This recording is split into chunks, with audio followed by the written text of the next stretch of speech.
الطبق ده فيه واحده من اشهر اكلات سيوه، واخر حاجه اكلتها وانا هناك. في الفيديو ده مش بس هنعمل فراخ بالبصل ودبس الرمان، ده كمان هحكي لكم واحنا بنطبخها عن شويه حاجات في سيوه وايه احلى الاماكن تزوروها هناك. هاي انا حبيبه ودي طبخه النهارده من تيكتي. خلينا الاول نتبل الفراخ. هحط لها معلقه ملح ومعلقه صغيره فلفل اسود، معلقه سماق، معلقه زيت زيتون كبيره، وكينج الوصفه دي دبس الرمان، معلقه دبس رمان، ونقلبهم سوا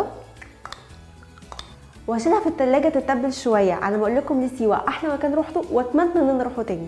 اول ما هتدخل واحد سيوه هتحس ان انت دخلت مكان مختلف تماما عن مصر، حتى اللغه مختلفه هي كمان. الناس في سيوه بيتكلموا مع بعض امازيغي، بس لما بيتكلموا مع حد من بره سيوه بيتكلموا معاه عربي عادي. اللي بيميز سيوه ان هي مليانه خضره ونخل وميه، ميه طالعه من الارض من كل حته، وطبعا الصحراء بتاعتها الحلوه قوي، غير بقى ان اهلها طيبين ومفيش اكرم منهم. مش هيسمحوا لك تطلع من سيوه غير وانت مبسوط ومتاكد من جواك ان انت عايز ترجع لها تاني. انا مش عارفه ارجع سيوه دلوقتي، بس عارفه ارجع لاجمل طبق اكلته هناك وحبيته جدا.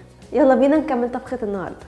في طاسه فيها شويه زيت هنزل ببصلتين متقطعين صغير، واحط عليهم معلقتين سكر صغيرين ومعلقه ملح.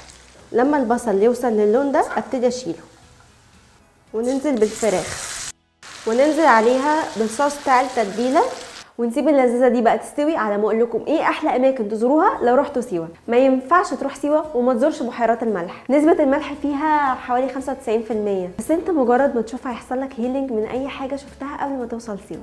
ده غير بقى ان هي مليانه عيون ماشيه عكس عكاس مع الجو، يعني لو الجو ساقع تلاقي العيون دي ميتها دافيه، ولو الجو حار تلاقيها ساقعه. واشهرهم عين كليوباترا، وفي بقى قلعه شالي، ودي البيوت اللي سكن فيها السويين زمان، بس جت السيول وهدتها فانتقل السويين، شويه منهم راحوا سكنوا في الشرق وشويه راحوا سكنوا في الغرب، وفضلت قلعه شالي مزار سياحي. اول ما تطلعها تشوف سيوه كلها من فوق، وانت نازل منها تكون وصلت للسوق اللي فيه كل الحاجات المشهوره بيها سيوه، البلح والزيتون وزيت الزيتون. مش بس كده، سيوه كمان مشهوره بالكركديه والملوخيه الناشفه، ودي كانت احلى ملوخيه اكلتها في حياتي.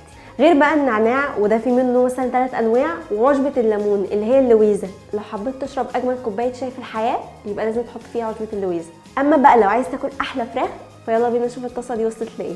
بعد ما سبت الفراخ تقريبا 10 دقايق استوت، جوسي ومليانه صوصات كتير حلوه، كمان البصل المكرمل مخلي شكلها تحفه. وكده يبقى معانا احلى طبق فراخ بدبس الرمان. ومش بس كده، ده كمان حكايه عن اكتر مكان سافرته وحبيته وقلبي اتعلق بيه قوي. انتوا كمان احكوا لي في الكومنتس عن تجربه السفر جوه مصر، وايه اكتر مكان سافرتوا ليه وحبيتوه.